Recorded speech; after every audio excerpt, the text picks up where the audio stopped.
Welcome to all. എല്ലാവർക്കും secret PSCയിലേക്ക് സ്വാഗതം. ഇന്ന് നമ്മൾ നോക്കാൻ പോകുന്നത് ലാറ്റിൻ അമേരിക്കൻ വിപ്ലവവും റഷ്യൻ വിപ്ലവമാണ് കേട്ടോ. കഴിഞ്ഞ ക്ലാസ്സിൽ ഫ്രഞ്ച് വിപ്ലവം എടുത്തിട്ടുണ്ടായിരുന്നു. ആ ക്ലാസ്സുകൾ കണ്ടിട്ടുണ്ടെന്ന് വിചാരിക്കുന്നു. അതുപോലെ തന്നെ നമ്മുടെ ഈ ചാനലിൽ പുതിയ CRT ക്ലാസ്സുകൾ സ്റ്റാർട്ട് ചെയ്തിട്ടുണ്ട് കേട്ടോ. ഇനിയും റിവിഷൻ തുടങ്ങാത്തവർക്കും ഇനിയും പഠിച്ച് തുടങ്ങാത്തവർക്കായിട്ടാണ് നമ്മൾ ക്ലാസ്സുകൾ സ്റ്റാർട്ട് ചെയ്തിരിക്കുന്നത്. അതുപോലെ തന്നെ കഴിഞ്ഞ പരീക്ഷകളിൽ PSC ആവർത്തിച്ച ചോദ്യങ്ങൾ അതുമായി ബന്ധപ്പെട്ട SCRT പാഠഭാഗങ്ങളൊക്കെ ചെയ്യുന്നുണ്ട് കേട്ടോ. കറണ്ട് അഫയേഴ്സ് ചെയ്യുന്നുണ്ട്. അപ്പോൾ നമ്മുടെ ക്ലാസ്സുകൾ ഇഷ്ടമാണെന്നുണ്ടെങ്കിൽ സപ്പോർട്ട് ചെയ്യാം. അപ്പോൾ നമുക്ക് ക്ലാസ്സിലേക്ക് പോകാം. ലാറ്റിൻ അമേരിക്കൻ വിപ്ലവം എന്ന് പറയുന്നത് ചെറിയൊരു പോർഷനാണ് കേട്ടോ. അത് അധികം പറയാനില്ല, നമുക്ക് നോക്കാം. ഇവിടെ മാച്ചു പിക്ചുവിൻ്റെ ഉയരങ്ങൾ പാബ്ലോ നെരൂദ എന്ന് പറഞ്ഞിട്ട് എഴുതിയിട്ടുള്ള ഒരു ഭാഗം നൽകിയിട്ടുണ്ട്. ഇതായിരുന്നു വീട്, ഇതാണ് സ്ഥലം. ചോളത്തിൻ്റെ കൊഴുത്ത കതിരുകൾ ഉയർന്നു പൊങ്ങിയത് ഇവിടെയാണ് അവ ചുവന്ന ഹിമപാതം പോലെ വീണ്ടും വീണ്ടും കൊഴിഞ്ഞു വീണത്. ചെമ്മരിയാടിൽ നിന്ന് സ്വർണ്ണ നാണയങ്ങൾ അഴിച്ചെടുക്കപ്പെട്ടത് ഇവിടെയാണ്. കാമുകിമാർക്കും ശ്മശാനങ്ങൾക്കും സമ്രാട്ടിനും അമ്മമാർക്കും പ്രാർത്ഥനകൾക്കും പടയാളികൾക്കും ഉടുപ്പു തുന്നുവാൻ. മാച്ചു പിക്ചു, നീ കുഴിച്ചുമൂടി അടിമയെ എനിക്ക് തരൂ. അപ്പോൾ തെക്കേ അമേരിക്കയിലെ പ്രാചീന സംസ്കാരത്തിൻ്റെ കേന്ദ്രങ്ങളിലൊന്നാണ് ഈ മാച്ചു പിക്ചു എന്ന് പറയുന്നത്. അപ്പോൾ ഈ മാച്ചു പിക്ചുവിൻ്റെ ഉയരങ്ങൾ എഴുതിയതാരാണ്? പാബ്ലോ നെരൂദയാണ് എഴുതിയത്. ലാറ്റിൻ അമേരിക്കൻ കവിയാണ് പാബ്ലോ നെരൂദ. അദ്ദേഹം ഈ വിവരണത്തിൽ എന്തൊക്കെയാണ് നമുക്ക് ഇതിൽ നിന്ന് മനസ്സിലാക്കുന്നത്? വിഭവങ്ങളുടെ സമൃദ്ധി ഉണ്ടായിരുന്നു അവിടെ അല്ലേ. ചോളകൃഷി ഉണ്ടായിരുന്നു, ചെമ്മരിയാടുകളെ വളർത്തിയിരുന്നു, വ്യാപാരത്തിലൂടെ സമ്പത്ത് നേടിയിരുന്നു. ഈ സാമ്പത്തിക അഭിവൃദ്ധിയെ ചൂഷണം ചെയ്താണ് സ്പെയിൻകാരും പോർച്ചുഗീസുകാരും ലാറ്റിൻ അമേരിക്കയെ കോളനിയാക്കിയത്. കോളനി ഭരണം ജനജീവിതത്തെ എങ്ങനെയെല്ലാം ബാധിച്ചെന്ന് പരിശോധിക്കാം. സ്പെയിനുകാരും പോർച്ചുഗീസുകാരും തങ്ങളുടെ ഭാഷയും മതവും ആചാരവും അവിടെ പ്രചരിപ്പിച്ചു. അതായത് ഈ ലാറ്റിൻ അമേരിക്കയിൽ ആരെത്താണ്? സ്പെയിൻകാരും പോർച്ചുഗീസുകാരെത്താണ് അല്ലേ. എന്നിട്ട് ലാറ്റിൻ അമേരിക്ക കീഴടക്കാണ് ചെയ്യേണ്ടത്. അപ്പോൾ അവിടെയാണെന്നുണ്ടെങ്കിൽ നന്നായിട്ട് നല്ല വിഭവസമൃദ്ധമുള്ള സ്ഥലമായിരുന്നു. അതുപോലെ തന്നെ സമ്പത്ത് കൂടുതലായിരുന്നു അല്ലേ. സ്പാനിഷ് ശൈലിയിൽ വീടുകളും ദേവാലയങ്ങളും നിർമ്മിക്കുകയും വിദ്യാലയങ്ങൾ സ്ഥാപിക്കുകയും ചെയ്തു. സ്പാനിഷ് കൃഷിരീതികളും കാർഷിക വിളകളും കോളനികളിൽ നടപ്പിലാക്കി. അപ്പോൾ സ്പാനിഷിൻ്റെ രീതികളാണ് കൂടുതലായിട്ട് അവിടെ നടപ്പിലാക്കുന്നത് അല്ലേ. യൂറോപ്പിൽ നിന്ന് പുതിയ രോഗങ്ങൾ ലാറ്റിൻ അമേരിക്കയിൽ ജനതയിലേക്ക് പകർന്നു. യൂറോപ്പിൽ നിന്ന് എന്താണ് ലഭിക്കുന്നത്? രോഗങ്ങളാണ് ലഭിക്കുന്നത്. എല്ലാ രംഗങ്ങളിലും വംശീയ വിവേചനം പുലർത്തി. ലാറ്റിൻ അമേരിക്കൻ ജനതയുടെ സമ്പത്തും വിഭവങ്ങളും കൊള്ളയടിച്ചു. കോളനിക്കാരെ അടിമകളെ പോലെ പണിയെടുപ്പിച്ചു. അപ്പോൾ എന്താണ് പറയുന്നത്? അവിടെ വംശീയ വിവേചനം പുലർത്താണല്ലേ. അതുപോലെ തന്നെ വിഭവങ്ങളൊക്കെ സമ്പത്തൊക്കെ കൊള്ളയടിക്കുകയാണ്. കോളനിക്കാരെ അടിമകളെ പോലെയാണ് അവർ പണിയെടുപ്പിച്ചിരുന്നത്. ജോസേഡി, അതുപോലെ തന്നെ ആരാണ്? Jose de San Martin, Francisco Miranda, Simon Bolivar എന്നിവരുടെ നേതൃത്വത്തിലുണ്ടായ വിപ്ലവത്തിലൂടെ ലാറ്റിൻ അമേരിക്കൻ രാജ്യങ്ങൾ സ്വതന്ത്രമാവാനായിട്ട് തുടങ്ങി. അപ്പോൾ ആരുടെയൊക്കെ സമരമാണ് ഈ ലാറ്റിൻ അമേരിക്കൻ രാജ്യങ്ങൾ സ്വതന്ത്രമാവാനായിട്ട് തുടങ്ങിയത്? ആരാണ്? San Martin, Francisco Miranda, Simon Bolivar. അപ്പോൾ ഇത്രയാണ് ലാറ്റിൻ അമേരിക്കൻ വിപ്ലവത്തെ കുറിച്ചിട്ട് പറയാനുള്ളത് കേട്ടോ. അപ്പോൾ ലാറ്റിൻ അമേരിക്കൻ വിപ്ലവം ചെറിയൊരു പോർഷനാണ്. ഈ മാച്ചു പിക്ചറിന് കുറച്ച് വിവരങ്ങൾ നൽകിയിട്ടുണ്ട്. അതുപോലെ തന്നെ സ്പാനിഷ്കാരൊക്കെ ഇത് കീഴടക്കി. അതിനുശേഷം 2-3 പേരിൽ ആരൊക്കെയാണ്? സാൻ മാർട്ടിനും മിരാഡിയും സൈമൺ ബോളിവറും കൂടിയിട്ട് ആ ലാറ്റിൻ അമേരിക്കൻ സ്വതന്ത്രമാക്കാൻ തുടങ്ങുകയാണ്. അത്രയും ഒരു ഭാഗമാണ് ഇവിടെ പറയാനുള്ളത് കേട്ടോ. ഈ മാച്ചു പിക്ചർ എന്ന് പറയുന്നത് പെറുവിലാണ് നിലനിൽക്കുന്നത്. ഓക്കെ, ഇനി നമുക്ക് റഷ്യൻ വിപ്ലവം നോക്കാം. റഷ്യൻ വിപ്ലവം കുറച്ച് ഡീറ്റെയിൽ ആയിട്ട് പഠിക്കുന്ന ഒരു ഭാഗമാണ്. ഇതിൽ നിന്നും കുറേ ക്വസ്റ്റ്യൻസ് വന്നിട്ടുണ്ട് കേട്ടോ. അതിൽ ഓരോ പോയിന്റ്സ് നോക്കാം. ഓക്കെ, ഇവിടെ അമ്മ എന്ന് പറയുന്നത് അപ്പോൾ ചോദിക്കാറുണ്ട് കേട്ടോ. മാക്സിം ഗോർക്കിയുടെയാണ് അമ്മ എന്ന് പറയുന്നത്. അപ്പോൾ അമ്മ എന്ന് പറയുന്നത് ആരുടെയാണെന്ന് ചോദിക്കാറുണ്ട്. പഠിച്ചു വയ്ക്കുക. അമ്മ എന്ന് പറയുന്നത് മാക്സിം ഗോർക്കിയുടെയാണ്. അപ്പോൾ ആളെന്താണ് പറഞ്ഞിരിക്കുന്നത് നമുക്ക് നോക്കാം. ഞങ്ങൾ തൊഴിലാളികളാണ്. കുട്ടികളുടെ കളിപ്പാട്ടങ്ങൾ തൊട്ട് കൂറ്റൻ യന്ത്രങ്ങൾ വരെ സർവ്വതും നിർമ്മിക്കുന്നത് ഞങ്ങളുടെ അധ്വാനം കൊണ്ടാണ്. എന്നാൽ അതേസമയം തന്നെ സ്വന്തം മനുഷ്യാഭിമാനത്തിന് വേണ്ടി പൊരുതുവാനുള്ള അവകാശം പോലും നിഷേധിക്കപ്പെട്ടവരാണ് ഞങ്ങൾ. ഞങ്ങളെ ആർക്ക് വേണമെങ്കിലും അവരുടെ കാര്യസാധ്യത്തിന് ഉപയോഗിക്കാം. കാലാന്തരത്തിൽ മുഴുവൻ അധികാരവും സ്വന്തം കയ്യിലെടുക്കുവാൻ കഴിയത്തക്കവണ്ണമുള്ള സ്വാതന്ത്ര്യമാണ് ഞങ്ങൾക്കിപ്പോൾ വേണ്ടത്. ഞങ്ങളുടെ മുദ്രാവാക്യങ്ങൾ ലളിതമാണ്.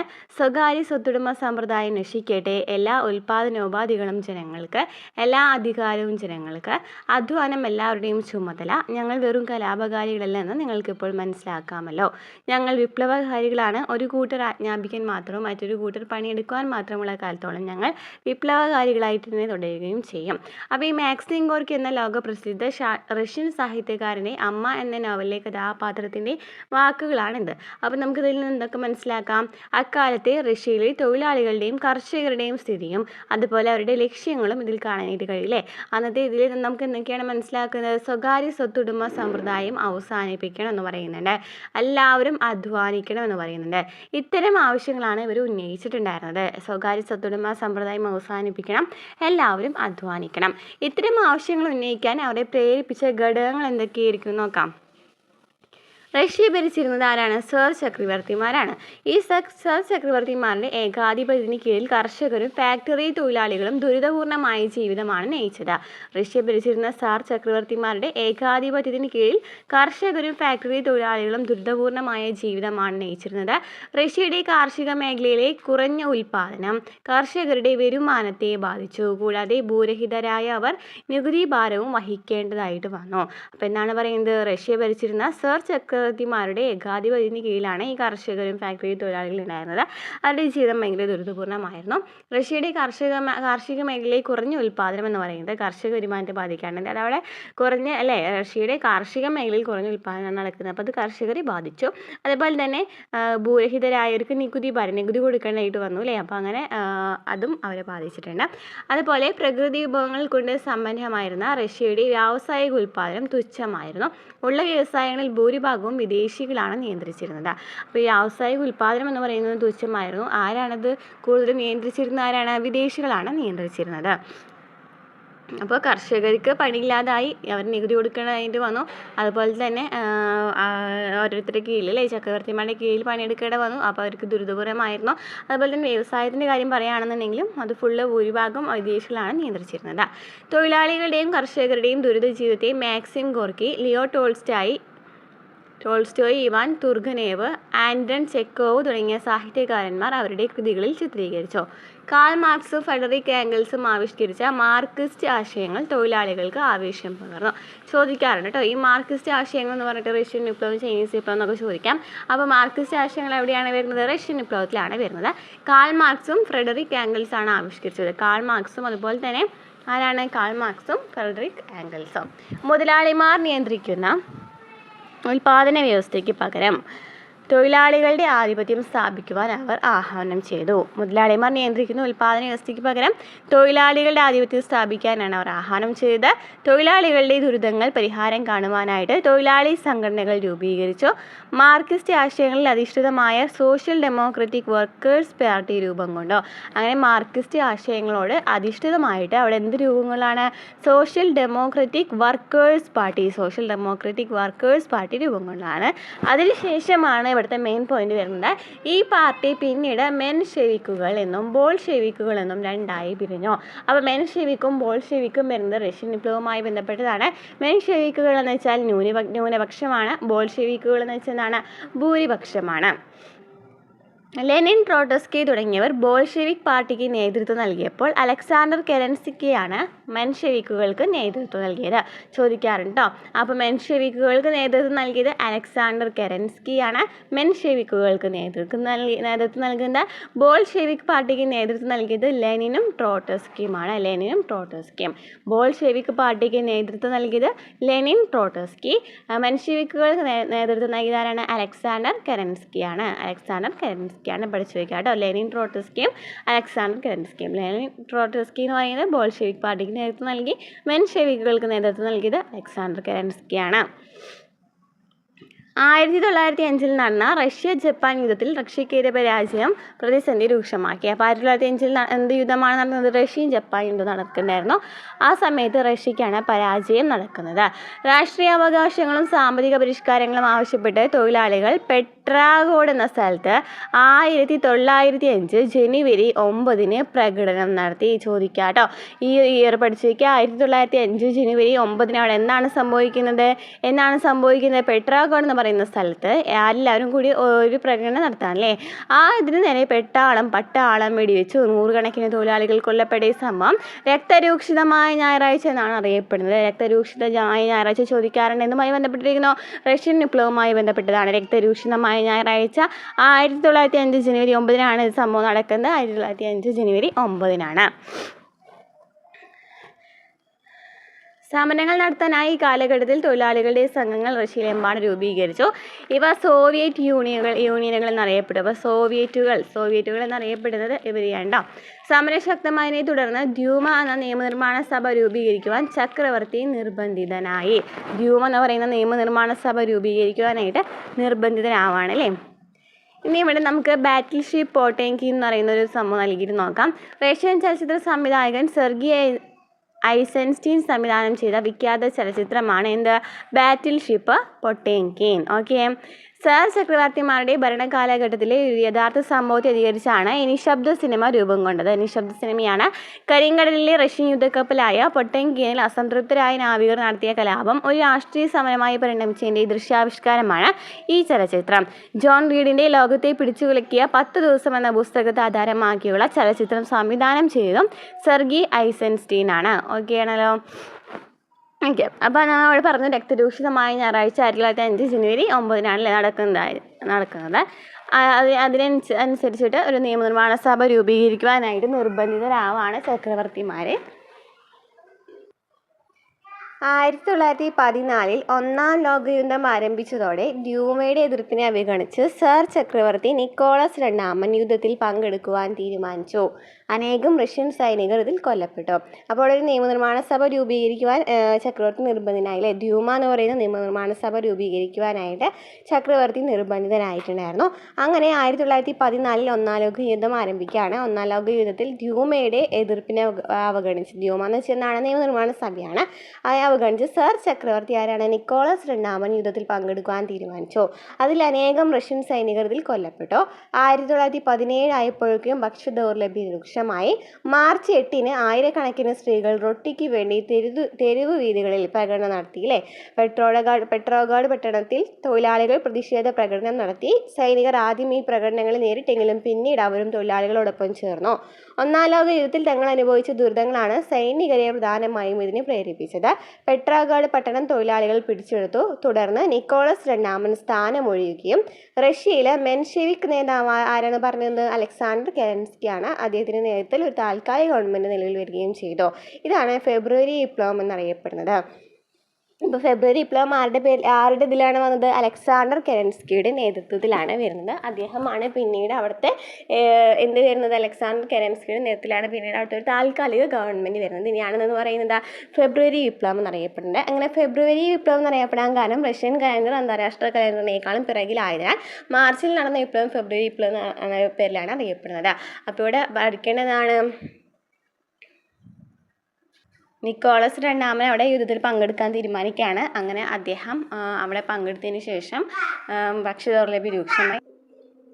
അങ്ങനെ പെട്രോഗാഡ് പട്ടണത്തിൽ തൊഴിലാളികളാണ് അവിടെ പ്രതിഷേധ പ്രകടനം നടത്തുന്നത്. പക്ഷേ സൈനികർ അതിൽ കൂടിച്ചേരേണ്ടല്ലേ. സൈനികർ ആദ്യമൊക്കെ അടിച്ചമർത്താൻ ശ്രമിച്ചു. പക്ഷേ പിന്നീട് അവർക്ക് കുറേ ദുരിതങ്ങൾ അനുഭവപ്പെട്ട കാരണം തൊഴിലാളികളൊപ്പം ചേർന്നു അല്ലേ.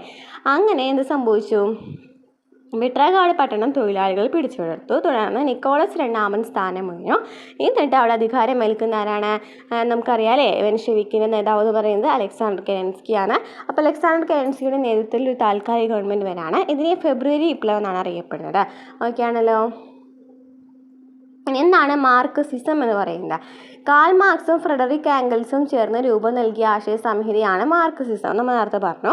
ഒരു സമൂഹത്തിൽ നിലനിൽക്കുന്ന ഉൽപ്പാദന ബന്ധങ്ങളാണ് ആ സമൂഹത്തിലെ മാറ്റങ്ങളുടെ അടിസ്ഥാനം എന്നതാണ് ഇതിലെ പ്രധാന ആശയം. അപ്പോൾ ഇതിൻ്റെ പ്രധാന ആശയം എന്ന് വെച്ചാൽ എന്താണ്? ഒരു സമൂഹത്തിൽ നിലനിൽക്കുന്ന ഉൽപ്പാദന ബന്ധങ്ങളാണ് ആ സമൂഹത്തിലെ മാറ്റങ്ങളുടെ അടിസ്ഥാനം എന്നതാണ്. ഉൽപ്പാദനത്തിൻ്റെ അടിസ്ഥാനം തൊഴിലാളികളാണെന്നും അതിനാൽ തൊഴിലാളി വർഗത്തിൻ്റെ സർവാധിപത്യത്തിനായി പ്രവർത്തിക്കണമെന്നും അവർ ആഹ്വാനം ചെയ്തു. അപ്പോൾ ഉൽപ്പാദനത്തിൻ്റെ അടിസ്ഥാനം ആരാണ്? തൊഴിലാളികളാണ്. അതിനാൽ തൊഴിലാളി വർഗത്തിൻ്റെ സർവാധിപത്യത്തിനായിട്ട് പ്രവർത്തിക്കണമെന്നും അവർ ആഹ്വാനം ചെയ്തു. ഏത് പാർട്ടിയാണ് എന്ന് പറയുന്നത്? മാർക്സിസം ആണ്. മാർക്സിസം കാൾ മാർക്സിനെയും അതുപോലെ തന്നെ ഫ്രെഡറിക് ആംഗൽസും കൂടി ചേർന്ന് രൂപം നൽകിയതാണ്. ഇനി എന്താണ് പറയുന്നത്? താൽക്കാലിക ഗവൺമെൻറ്റിനെ റഷ്യയിലെ സോവിയറ്റുകളിൽ ഒരു വിഭാഗം അംഗീകരിച്ചിരുന്നില്ല. അപ്പോൾ നമ്മൾ താൽക്കാലിക ഗവൺമെൻറ് വന്നു എന്ന് പറഞ്ഞാൽ അലക്സാണ്ടർ കെരൻസ്കിയുടെ നേതൃത്വത്തിൽ ഒരു താൽക്കാലിക ഗവൺമെൻറ് വന്നു. അതിനുശേഷം റഷ്യയിലെ സോവിയറ്റുകൾ ഉണ്ടായിരുന്നു എന്ന് പറഞ്ഞു. നമ്മൾ നേരത്തെ പറഞ്ഞിട്ടുണ്ടായിരുന്നു റഷ്യയിലെ സോവിയറ്റുകൾ എന്ന് പറയുന്ന ആരായിരുന്നു? നോക്കിയേ എന്താണ്?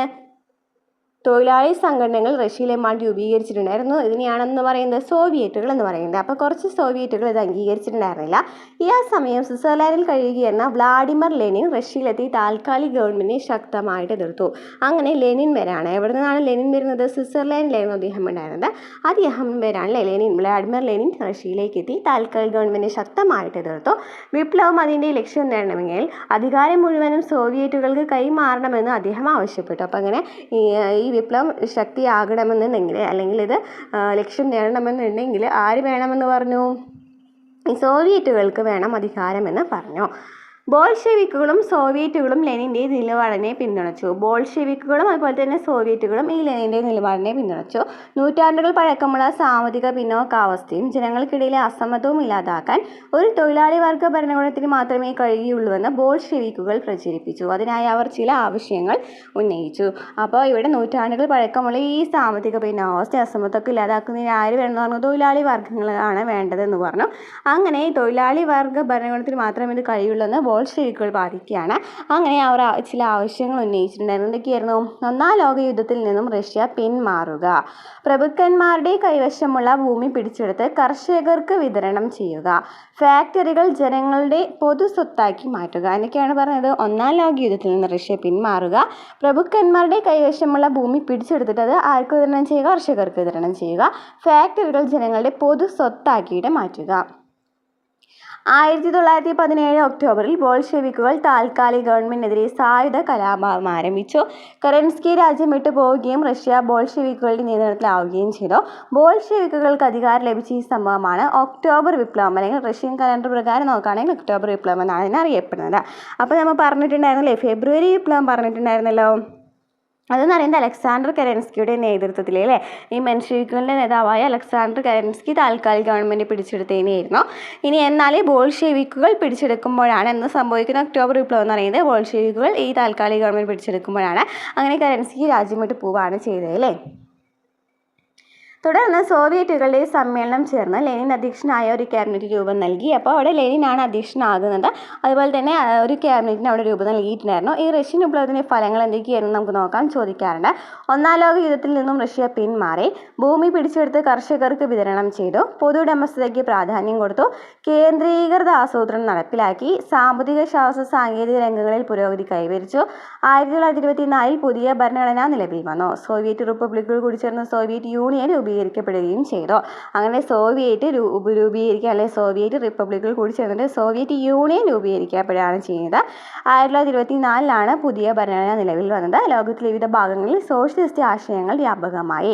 അപ്പോൾ ഇത്രയൊക്കെയാണ് ഇവിടെ റഷ്യൻ വിപ്ലവത്തിൽ ഉണ്ടായ ഫലങ്ങൾ. ഒന്നാം ലോകത്തിൽ നിന്നും റഷ്യ പിന്മാറി, ഭൂമി പിടിച്ചെടുത്ത് കർഷകർക്ക് വിതരണം ചെയ്തു, പൊതു ഉടമസ്ഥതയ്ക്ക് പ്രാധാന്യം കൊടുത്തു, കേന്ദ്രീകൃത ആസൂത്രണം നടപ്പിലാക്കി, സാമ്പത്തിക ശാസ്ത്ര സാങ്കേതിക രംഗങ്ങളിൽ പുരോഗതി കൈവരിച്ചു. 1924 പുതിയ ഭരണഘടന നിലവിൽ വന്നതിന് സോവിയറ്റ് യൂണിയൻ കൂടി ചേർന്നിട്ട് സോവിയറ്റ് യൂണിയൻ രൂപീകരിച്ച് ലോകത്തെ വിവിധ ഭാഗങ്ങളിൽ സോഷ്യലിസ്റ്റ് ആശയങ്ങൾ വ്യാപകമായി. അപ്പോൾ ഇത്രയൊക്കെയാണ് ഈ ചാപ്റ്ററിൽ പറയുന്നത്. ഈ ചാപ്റ്ററിലായി 2 ഭാഗങ്ങളായിട്ട് പറയുന്നത്. റഷ്യൻ വിപ്ലവം പഠിച്ചിട്ടുണ്ട്, അതുപോലെ തന്നെ ലാറ്റിൻ അമേരിക്കൻ വിപ്ലവം ഒരു ചെറിയൊരു പോർഷനായിരുന്നു, അതും കംപ്ലീറ്റ് ആയിട്ടുണ്ട്. അപ്പോൾ നമ്മൾ 3 വിപ്ലവങ്ങളും പഠിച്ച് കഴിഞ്ഞിട്ടുണ്ട്. ഇനി നമുക്ക് ചൈനീസ് വിപ്ലവമാണ് നോക്കാനുള്ളത്. നമുക്ക് അടുത്ത ക്ലാസ്സിൽ നോക്കാം. അപ്പോൾ നമ്മുടെ ക്ലാസ്സുകൾ ഇഷ്ടമാണെന്നുണ്ടെങ്കിൽ സപ്പോർട്ട് ചെയ്യാം കേട്ടോ.